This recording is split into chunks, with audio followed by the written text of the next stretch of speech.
Hello everybody, and welcome to Chapter 4, Marxism. No other mainstream school of thought has had a more prominent role in economic policy, scholarly discourse, and world politics than Marxism. It has been the subject of continuous and acrimonious debate, with detractors blaming it for untold death and misery, and supporters pointing to capitalism as the true villain. Complicating matters is the fact that a great many things pass from Marxism. Because of its high profile and obvious anti-establishment bent, it is an attractive destination for anyone dissatisfied with the mainstream, regardless of their affinity for or knowledge of his work. Thus, some Marxists are truly Marx scholars, others have adopted some aspects of his analysis without the overall framework, and still more are essentially left-leaning individuals who like what the label communicates.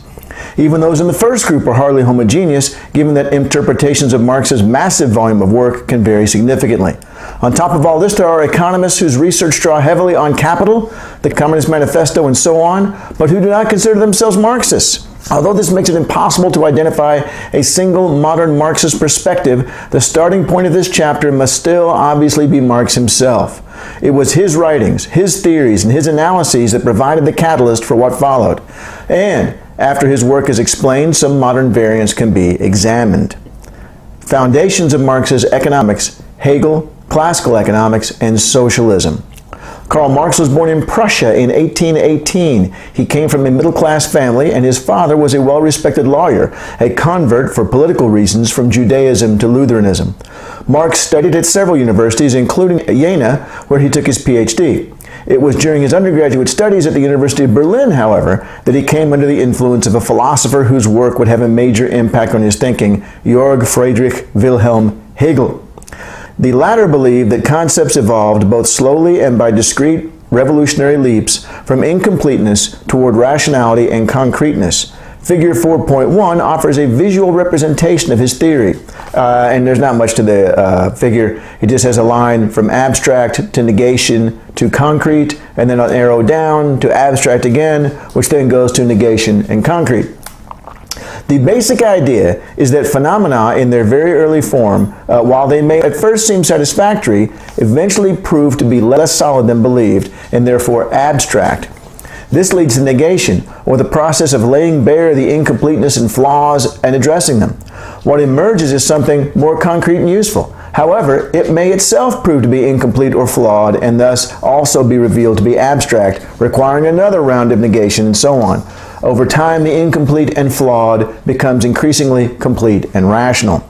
Applying his philosophy to history, Hegel believed that we were moving from a society from imperfect, self-denying systems like slavery to more complete ones based on rationality, constitutional rights, and freedom. Each period operates smoothly at first, but contradictions emerge as the incompleteness of that stage becomes obvious. The process of negation attempts to preserve aspects that were useful and eliminate and reform those that were not. Hegel further believed that the driving force underlying this process was the development of our collective consciousness over time. As this shared rationality evolves, so we change our material world to become consistent with it. In this sense, the great figures of the past were acting as the conduit for our broader social consciousness, which he called the Geist or spirit.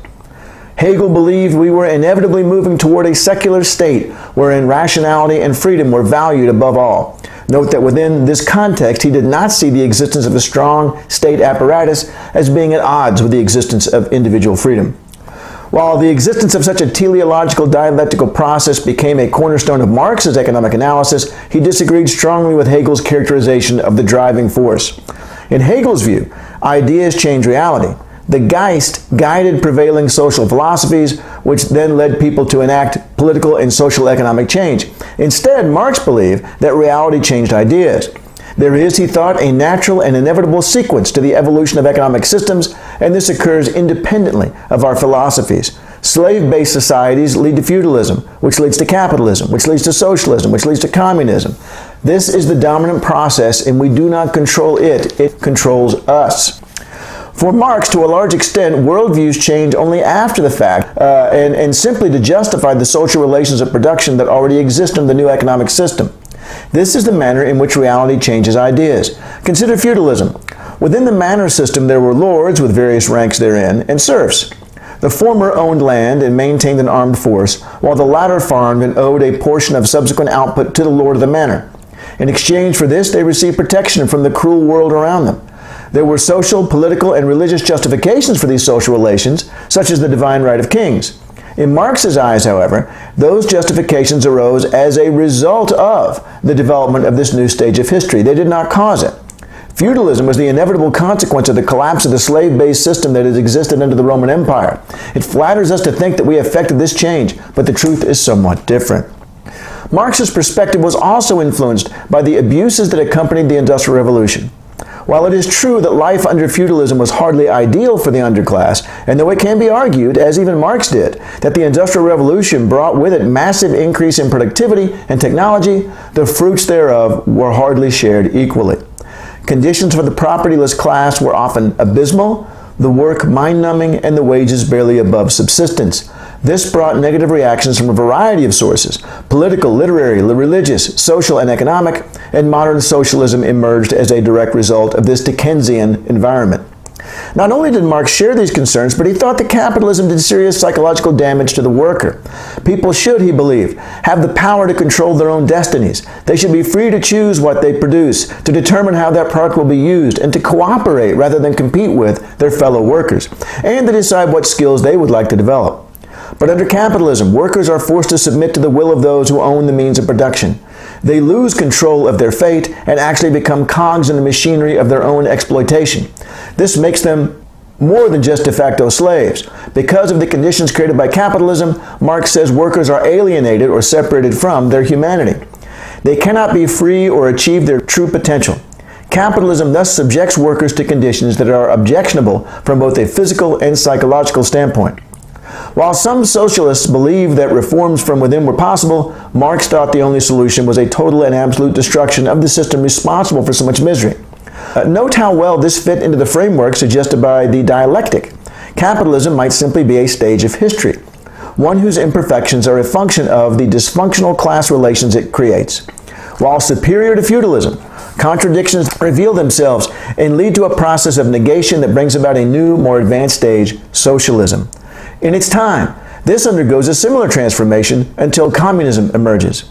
And if the sequence is supposed to bring us toward increasing rationality and justice, then our final chapter might well be a happy one, wherein economic injustice has been eliminated. Such is the world represented by communism. Class conflict will disappear, and people will no longer be forced to serve the capitalist by undertaking some demeaning, dreary job day in and day out. We will finally be at peace and able to lead rich, fulfilling lives. Although Marx does have some thoughts to offer regarding socialism and communism, the overwhelming majority of his writing is devoted to understanding capitalism and its contradictions.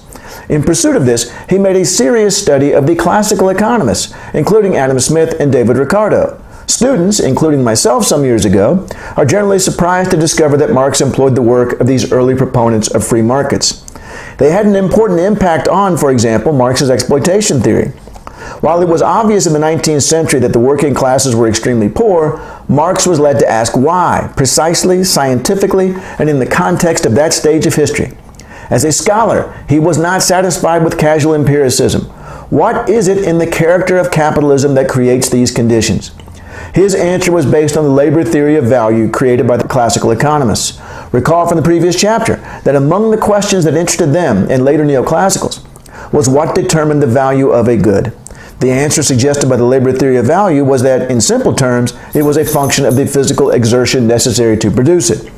Everything else being equal, an object that required 8 hours to manufacture was worth twice as much as one that required 4. And if a tool had been used in the process, its contribution in labor terms could be imputed. Now consider the following. There are two classes in capitalism. Capitalists who own the means of production, that is, the physical and natural resources necessary to produce goods and services, and workers who own the ability to undertake labor. The proceeds of any sales of goods and services are ultimately divided between the wages paid to the workers and the profits retained by the capitalists. However, if the labor theory of value is correct, then profit can only exist if workers are not paid for the full amount of value they created. Ownership of the means of production does not create any value whatsoever. Only the act of labor does. Note that this does not require the capitalist to be mean or greedy, though they may be. Any social system wherein a single class of people is permitted to own the only means of feeding, clothing, and otherwise meeting the needs of humanity, will inevitably create such disparities and inequities, and the propertyless class has no choice but to submit. Marx is not arguing that this is unfair, per se. Justice is a function of the stage of history in question and is thus relative. Under capitalism, capitalists are entitled to surplus labor, that is, to profit, and they may dispose of this as they wish. As he wrote in Volume 1 of Capital, the surplus value is his property. It has never belonged to anyone else. However, just because something is legally and morally sanctioned does not mean it's beneficial. One of the premises of Hegel's dialectic is that history moves from imperfection and irrationality toward increasing completeness and rationality. The implication of this general rule is that the transformation towards communism is not a question of moving towards justice, but reasonableness and personal freedom. Slavery was quote-unquote fair, feudalism was quote-unquote fair, and capitalism is quote-unquote fair. They are each, however, incomplete, and will be witness to the emergence of contradictions that will be addressed during negation. Next section, Marx and the end of capitalism. The historical dialectic and exploitation theory that he uses to explain the abuses of the Industrial Revolution are parts of a far more comprehensive examination of capitalism in motion and of the internal contradictions that would arise. Initially, Marx believed that capitalism would be extremely successful, taking over an increasing number of tasks in society and advancing into every part of the globe. Art, for example, would no longer be driven by a desire for self-expression or social commentary, but by the need to earn a profit. Farmers would farm for market and not for themselves. Everything would eventually be evaluated on the basis of its ability to generate sales, and this would spread from country to country until capitalism ruled the globe. At the same time, we would experience rapid and unprecedented increases in productivity as new technologies are developed and employed. But contradictions arise. Consider the impact of the rising technology that accompanies the growth of capitalism. As labor-saving techniques are developed, firms eagerly employ them in order to cut costs. This eventually creates a problem, however, as only workers can be exploited. Machines cannot be worked for 10 hours and paid for 5. People can. Hence, there is a much greater potential for profit in labor-intensive processes. Business owners do not perceive this, however. And even if they did, they would still be forced to adopt labor-saving techniques, since to do otherwise would cede market share to competitors. This seems counterintuitive, as one would think that lowering costs would raise profits. But that assumes that we are holding prices constant. In a competitive environment, firms will be forced to lower them. Hence, while the first firm to create some labor-saving technique may see an increase in its rate of profit, once everyone else does so, then it's possible that the competition will lower prices sufficiently to actually cause a decline in the rate of profit. This is precisely what Marx says must logically occur, given that the total amount of profit available to firms is limited by the volume of labor in existence, holding certain other factors constant. Spreading that same profit over a larger number of goods that rising productivity would logically create means that profit rates will necessarily fall. This creates an internal contradiction. As capitalism matures, there's a tendency for the average rate of profit to fall. This raises obvious problems for the survival of capitalism. Note that to be a significant factor, profit rates do not have to continue to fall indefinitely, only to the point where they are relatively low. In that case, the economy would be more susceptible to crises, since a larger number of firms would be on the verge of bankruptcy. In other words, quote, a fall in the average rate of profit will therefore have destabilizing effects that persist even if it stopped falling a long time ago, unquote. This is from Andrew Kleinman, a famous Marxist economist. Meanwhile, the interaction of the credit market and physical investment creates cyclical instability. Capitalists need to borrow extensively to fund their operations, and banks and other financial institutions are eager to oblige, sometimes too eager.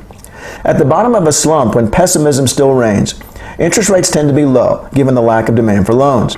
This helps spur the recovery. Once it is well underway and the economy is booming, interest rates may remain low, as new suppliers of financial credit, including speculators, enter the market. However, they do so with few to no real resources backing their activities. More than just risky undertakings, Marx argues that one witnesses outright fraud during this boom period. Many Marxists view the recent financial crisis in just this light. All this encourages overinvestment, with the consequence that in late expansion, some capitalists discover that their wares will not sell for the prices they expected. They had been encouraged by the earlier low cost of financing, fueled, remember, by speculation and fraud, to invest in projects for which no market really existed. Bankruptcies follow as factory owners cannot repay loans, and the impact of those defaults spreads throughout the economy. This causes recession, which only reverses itself once the financial and non-financial capitalists have recovered sufficiently to begin expanding once more. Marx expected the above cycle of expansion and recession to repeat over and over under capitalism. Furthermore, because of the tendency of the long-run rate of profit to decline, he expected these crises would become increasingly severe, with business failures and unemployment reaching ever higher peaks. Throughout this process, the gap between rich and poor would grow, and industry would become monopolized by an ever-shrinking number of capitalists. Eventually, the workers who would have been inadvertently organized by the capitalists would no longer be willing to accept their lot. And now here's an extensive quote from Marx. Along with the constantly diminishing number of magnates of capital who usurp and monopolize all advantages of this process of transformation, grows the mass of misery, oppression, slavery, degradation, and exploitation. But with this, too, grows the revolt of the working class, a class always increasing in numbers, and disciplined, united, organized by the very mechanism of the process of capitalist production itself. The monopoly of capital becomes a fetter upon the mode of production, which has sprung up and flourished along with and under it. Centralization of the means of production and socialization of labor at last reach a point where they become incompatible with their capitalist integument. This integument is burst asunder. The knell of capitalist private property sounds. The expropriators are expropriated. That's the end of the quote. Note, too, that he doubts that the capitalists will submit willingly. As he writes, force is the midwife of every old society which is pregnant with a new one. The process of negation has resolved the internal contradictions of capitalism, and the latter has evolved into a higher form of economic organization. New section, Marx and post-capitalist society. As suggested above, Marx does not write nearly as much about the subsequent stages of history, that is, socialism and communism. But we can say this. At first, many aspects of capitalism survive. For example, workers receive something that's akin to a wage that corresponds to the number of hours they worked. Marx says each worker gets a certificate. This can be used to claim a share of consumption goods matching that contribution. This is not unlike what they had done in the previous stage of history, but now they receive the whole of that amount because there's no longer a class of people who own the means of production and retain surplus value for themselves. Factories and so on become public property, like military bases, the Houses of Parliament, or the pyramids at Giza. Meanwhile, the government, which had earlier existed solely as a mechanism of control for the capitalist class, is run by the workers. This is the dictatorship of the proletariat. Unfortunately, inequities in wealth will remain at this stage because some workers will be more productive than others, some will be married, some will have children, and so on. This is because they are, in this early post-capitalist society, regarded only as workers and nothing more is seen in them. Everything else is ignored. Their contribution is thus evaluated solely on that basis, in a manner similar to that under capitalism. Eventually, however, these remaining contradictions will be resolved and a more humane and rational society will result. And again, we come here to a lengthy quote from Marx.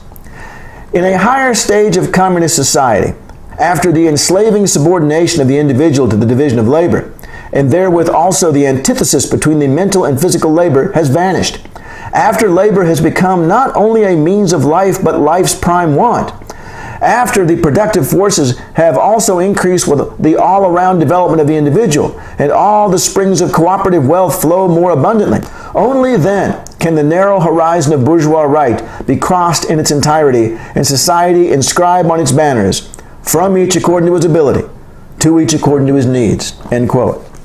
People become whole, productive, and happy. This is in stark contrast to life under capitalism, where the worker suffered, not only materially but psychologically from the fact that she was forced to be a nameless cog in the machine that exploited her.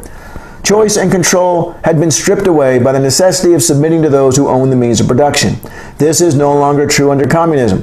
Plus, the tremendous level of productivity achieved at this point eliminates the need for the division of labor and the consequent restrictions on what skills we are free to develop. We are finally able to enjoy true freedom, and because it existed only to coerce one class into doing the bidding of another, the government will wither away in the classless society. Next section, modern Marxism. As suggested in the opening paragraph, many things pass from Marxism. It remains a very popular alternative to capitalist ideologies and is studied in one form or another in many disciplines. There are Marxist economists, sociologists, political scientists, literary analysts, feminists, scientists, artists, historians, philosophers, anthropologists, geographers, writers, and so on. Perhaps the most important early extension of Marx's work was made by Vladimir Lenin in Imperialism, the latest stage of capitalism. Recall that as capitalism matures, firms are forced by competitive pressures to replace workers with machines. This eventually lowers their rate of profit, creating an incentive for owners to look elsewhere for surplus value. Because the developing world is a prime, untapped source of as-yet unexploited workers, they will be drawn there. The desires of the target nations in this respect are irrelevant, for at this stage of capitalism, businesses have evolved into powerful monopolistic combinations, including both financial and non-financial firms. Capitalists are even in a position to goad governments into going to war on their behalf. This is precisely how Lenin saw the First World War, that is, as a fight among imperialist powers, each hoping to secure access to parts of the globe from which surplus value could be drained. Meanwhile, as the rate of exploitation may be quite high in the developing world given their lack of mechanization, capitalists can use some of the surplus to bribe their wealthier domestic workers, what Lenin called the labor aristocracy. In this way, the collapse of capitalism is delayed, but it is not prevented. Such a theory had obvious appeal to the poverty-stricken and oppressed people in the developing world. However, because so many were in pre-industrial economies, Marx's placement of socialist revolution squarely in capitalist societies did not necessarily ring true to them. For this reason, the Maoist version of Marxism, developed by Chinese Communist leader Mao Zedong, became popular. It argued that the rule of peasantry, seen as analogous to the struggling third world countries, was the true mechanism for socialist revolution, not the urban proletariat, seen as the representative of the capitalist imperialist nations and their labor aristocracy. In addition, Mao was very explicit about the need for violence, especially guerrilla warfare, to resolve the contradictions that emerged under capitalism. Once accomplished, bourgeois values would continue to permeate society, requiring a second cultural revolution. Changes also took place within traditional Marxism. It has been remarked by some adherents that, contrary to Marx's predictions, long-run rates of profit appear not to be falling but are in fact rising. If true, this is problematic, since it is one of the internal contradictions that's supposed to bring on the crises in capitalism. Paul Barron and Paul Sweezy developed a theory aimed at reconciling this alleged empirical inconsistency. Essentially, they argue that markets will not remain as competitive as Marx assumed. Now consider the impact of rising levels of productivity that are supposed to occur as capitalism matures. These should lower the cost of production, just as Marx said, but in Barron and Sweezy's world, because firms are not forced to lower price in order to remain competitive, their rates of profit rise. This, they argue, matches what we observe in the real world. This creates a potential problem, however, as the falling rate of profit was one of the forces that Marx said would contribute to the collapse of capitalism, parentheses, since it would make firms more vulnerable during the cyclic crises that would occur, parentheses closed. But Barron and Sweezy say this is still problematic, since the rising rates of profit would mean that an increasing portion of national income would go to capitalists, whose consumption would not keep pace. For growth to continue, therefore, investment would have to compensate by accelerating at an accelerating rate. They argue that it will not. And then here's a quote from Barron and Sweezy. What this implies, however, is nonsensical from an economic standpoint. It means that a larger and larger volume of producer goods would have to be turned out for the sole purpose of producing a still larger and larger volume of producer goods in the future. Consumption would be a diminishing proportion of output, and the growth of the capital stock would have no relation to the actual or potential expansion of consumption. End of quote. Roughly speaking, they are saying that continued growth would require an increasing percentage of national income devoted solely to machines that make other machines, not machines that make consumer goods. Since they cannot imagine that this would truly happen, they see this still as a process that would lead to crisis. Andrew Kleiman, however, argues that not only is such a scenario quite plausible, but there is virtually no evidence that the rate of profit has risen over time. Furthermore, more important than any specific pattern in the fluctuation of the rate of profit is the fact that it is generally lower than it was earlier in capitalist history. This, as suggested earlier, leaves firms in a more vulnerable position during the cyclic crises that occur under capitalism. Kleiman, then, leans more towards Marx's original formulation. Another point of contention is the labor theory of value. While Marx uses it to show that capitalist exploitation is a function of the profit that is drawn from the value created by workers' labor, many modern Marxists reject it.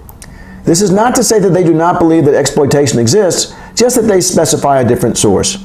Jeff Hodgson argues, for example, that a basic inequity exists in the fact that a worker must show up on the factory floor to sell their labor power, while a capitalist can, quote, earn, unquote, profits on a yacht in the Caribbean. Without the former punching the clock every morning, the latter could not enjoy this lifestyle. Or one can place this exploitation in the context of Rawlsian justice, wherein the question is, given how the system is organized, do I care which role I am assigned? If one class were not exploited by another, then people would be indifferent as to whether or not they ended up being a worker or a capitalist, but they clearly are not. Capitalism must therefore be exploitative. Last, the simple fact that workers have no option but to submit to the will of those who own the means of production is sufficient to show that they are at a significant disadvantage, regardless of what theory of justice one might employ. Note that in all these instances, class mobility only changes which individuals are exploited and not the fact that capitalism is exploitative. Students sometimes point out at this juncture that had it not been for the capitalists, the workers would not have had a job. However, this assumes that it's necessary to have a class of individuals who earn income merely from ownership for the factories to exist. Yet even in capitalist countries, many establishments are collectively owned. Public schools, libraries, fire departments, and so on. And while no one owns the University of California at Berkeley, the National Aeronautics and Space Administration, or the United States Marine Corps, all are highly respected institutions.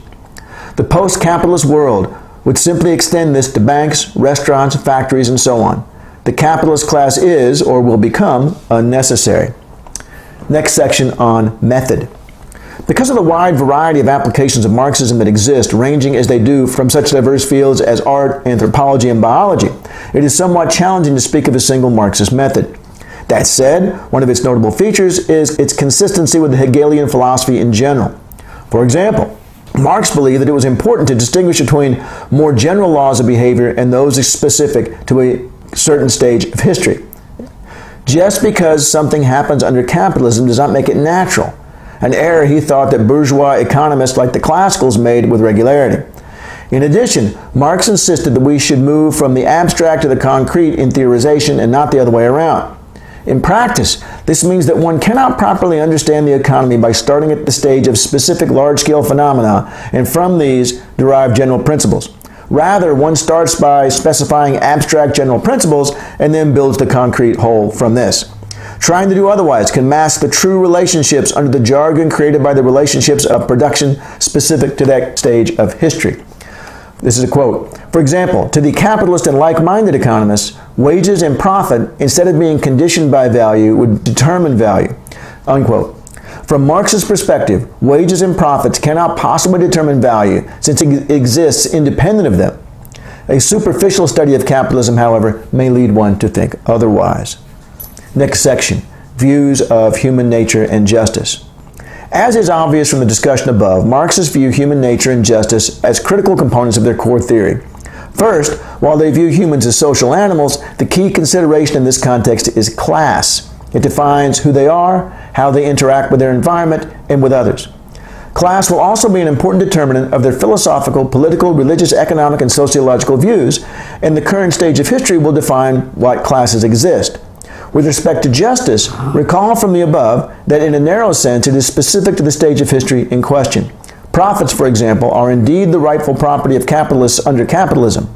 In a broader sense, however, Marxists believe that individuals should be free to determine their fate. Under capitalism, workers are exploited and alienated. They are de facto slaves to the owners of the means of production, and they are not rewarded for the whole of their contribution to society, and they are forced into dysfunctional relationships with themselves, their co-workers, and the product of their labor. Only under communism will human beings be free to develop their talents and pursue their dreams to the fullest extent. Now a section on standards of behavior. First, the primary standards. Because such disparate groups claim to be Marxists, identifying primary standards of behavior can be a little tricky. To make this more manageable, I will restrict consideration to academic economists whose work is clearly based on Marxist scholarly writings. Given that, it is probably safe to say that one is not really practicing Marxist economics if class conflict, capitalist exploitation, the existence of contradiction, or crisis is denied. These form the key framework within which economics is understood, and they serve to organize and guide Marxists' analyses of capitalism. By this definition, if someone were to draw selectively from this set And take only the theory of crisis, for example. She is not a Marxist per se. In fact, one can find each of the above concepts in one form or another in other schools of thought. Marxism is a particular specification and employment of these ideas. Secondary standards of behavior. That said, one is not bound to accept all of the tenets. As suggested above, there are, for example, a number of means by which one can explain exploitation. And one can still be considered a Marxist even while denying the rate of profit declines over time. Barron and Sweezy still thought that internal contradictions existed that would eventually destroy the system. They just posited different ones. Maoists are still Marxists even though they see the core conflict as between urban and rural rather than capitalist and worker. None of these deny the core themes of dialectic, class, crisis, or exploitation. They only offer different characterizations thereof. As always, with secondary standards, one still faces more of a battle to earn acceptance, but it can be done. A popular research topic today is linking the financial crisis to the internal contradictions that will destroy capitalism. Such a connection is not difficult to see, and papers making this argument can do so using either Marx's original conception, wherein speculation and fraud cause overinvestment, or with Barron and Sweezy's modifications. The same is true of the increasing maldistribution of income witnessed throughout the world. That the rich are getting richer and the poor poorer is hardly surprising to Marxists, and focusing on this issue might increase one's chances of publication.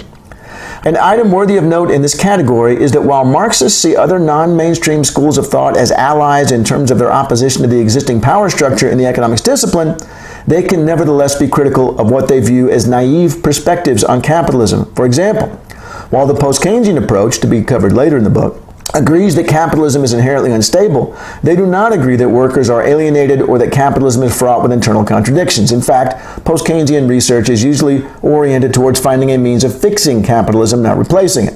Thus, while Marxists and post-Keynesians are generally friendly and have some shared views of the operation of the capitalist system, at the end of the day, many Marxists would see the post-Keynesians as having an unrealistic vision of the prospects for free market economies. What this means in terms of secondary standards is that while strictly speaking it would be logical for Marxists to at least be moderately intellectually antagonistic toward post-Keynesians, in practice that is usually not the case. In fact, one sometimes sees post-Keynesian research in Marxist journals, Marxist research in post-Keynesian journals, and papers co-authored by scholars from each tradition. At the same time, there are indeed Marxist papers that attack post-Keynesian positions as bourgeois, that is, contaminated by middle-class pro-capitalist biases, but the enemy of my enemy is my friend. Contemporary activities. Because of the wide variety of applications of Marx's work, from economics to art, there are many related conferences, associations, newsletters, working groups, and journals throughout the world. A quick Google search will reveal far more than can be reasonably covered here. But limiting our attention to academic scholarship, Science and Society lays claim to being the longest-running Marxist journal, dating back to 1936. They accept a broad range of submissions and avoid limiting discussion to any particular subgroup of Marxism. Capital and Class and Rethinking Marxism are focused much more closely on economics and have been active since 1977 and 1988. The Review of Radical Political Economics is not an exclusively Marxist journal, as it accepts work from a variety of heterodox approaches. It merits special attention because it's the official outlet for the Union for Radical Political Economics, one of the few non-mainstream groups to be allowed a presence at the American Economics Association Conference. While its allotted space has been reduced over the years, it means that some Marxist research can still be presented at the major meeting of North American neoclassical economists. This is noteworthy. Criticisms. As mentioned at the beginning of the chapter, opinions about Marxism tend to be very strongly held. One common criticism focuses on Marxists' allegation that workers are de facto slaves of the capitalists and are thereby exploited and alienated. Neoclassicals and Austrians see the relationship between worker and employer as obviously mutually beneficial, or the former would not choose to be associated with the latter. Plus, is it not true that we have already tried Marxism in different countries all over the world and it failed? Not only was the Soviet Union the first communist state, but its revolution was led by a major contributor to Marxist theory in Vladimir Lenin. If it did not work there, why should we expect it to do so elsewhere? Indeed, the collapse of communism in the Soviet Union and Eastern Europe served as powerful empirical and historical evidence that Marx was wrong. The simultaneous and rapid spread of capitalism across the globe only underlines this point. Adam Smith won and Karl Marx lost, and that's the end of the story. Final rejoinder. Marxists would ask first, How is it a choice when one class of people control the means of production and the other must gain access to it to live? An individual may have a limited number of options in terms of selecting one employer over another, but that is tantamount to a slave being permitted to pick one plantation over another. The choice is illusory. The reality is dependence. With respect to the collapse of communism, what was adopted in the Soviet Union and its satellites was hardly what Marx had in mind. He was rooted more in the Western liberal tradition, where democracy and individual rights were considered foundational elements. Instead, what happened under Stalin et al. Was distinctly Russian and drew its inspiration from their national tradition, which was much more autocratic and was only, quote, Marxist in the sense that it was engineered by revolutionaries who considered themselves Marxists, unquote, from a Black 1957. Would you get the book, you can look up the citation. After all, 1917 Russia hardly fit Marx's conception of where the revolution would start. It was supposed to occur in a capitalist country where exploitation of workers had created forces that led to revolution. Instead, it was in an agrarian nation ruled by a czar, something much more akin to feudalism. There has yet to be a truly Marxist revolution. Meanwhile, what we have witnessed is precisely what Marx and Lenin predicted, the spread of capitalism all over the planet and into an increasing number of areas of our daily lives. As a consequence of capitalists' search for surplus value, that is profit, today, farmers farm not for subsistence, but for market. Artists paint not for self-expression, but for profit. Schools exist not to educate, but to generate income, and so on. And no nation will escape this. No, the revolution will not come until capitalism wins. Economic disasters like the financial crisis will occur with increasing frequency and severity until the existing system collapses. All of this is much more consistent with what we observe today than what happened in 1917 Russia. Final section, further reading. Those wishing to know more about Marxism have quite a few options. There are, for example, a number of web pages that not only offer suggestions for further reading, but host copies of key writings. The Marxist Internet Archive has biographies, historical content, an encyclopedia, and access to online copies of an extremely large volume of books, articles, and letters from Marx and many others. It serves essentially as a public service. If this is a bit too heavy, In Defense of Marxism has more popular writing, including interpretations of current events and audio and video resources. It also has a very useful list of basic readings, many of which are linked. The World Socialist website is similar, and both are organs of political parties.